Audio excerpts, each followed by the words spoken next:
Scroll and sword, welcome to day 116. If you know, Romans 1:16. But by this point in the book of Hosea, the warning stops sounding hypothetical.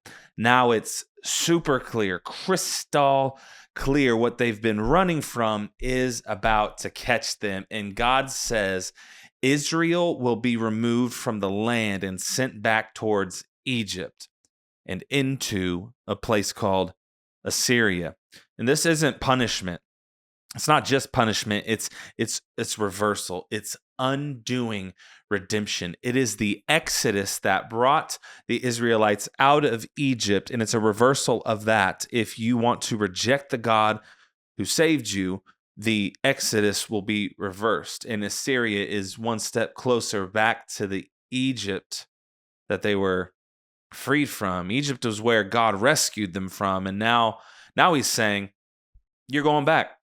You want to reject me? You want to reject my freedom? You are going back. And when you reject what God has done, you don't stay neutral, you move backwards. And this works the same for salvation. I'm not having the discussion right now about how salvation works or doesn't work, but metaphorically speaking, we see people get saved, and what do the old-time preachers say?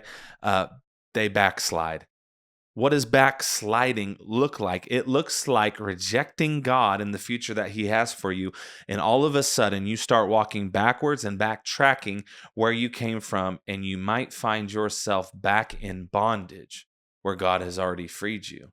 And in exile, the nation of Israel, the northern nation of Israel, they won't be able to worship.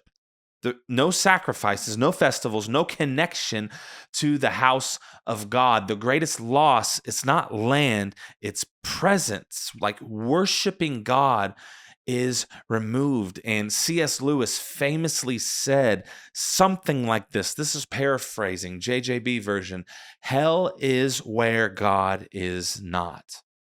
Show me a place where God is not, and that is hell. They became like the nations in their hearts, Northern Israel did. And so now they will live like them physically.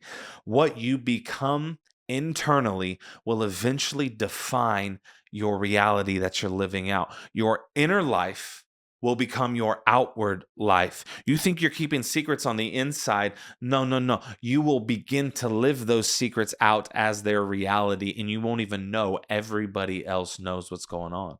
Solomon said, as a man thinks, so he will be. So you can ignore God for a while, just like the nation of Israel, but you cannot outrun where that leads, because it's backwards. So let's continue to trust God, moving into unknown lands, getting closer to the promise that He has put in front of us in Jesus. All right, love y'all. See you in the discussion room.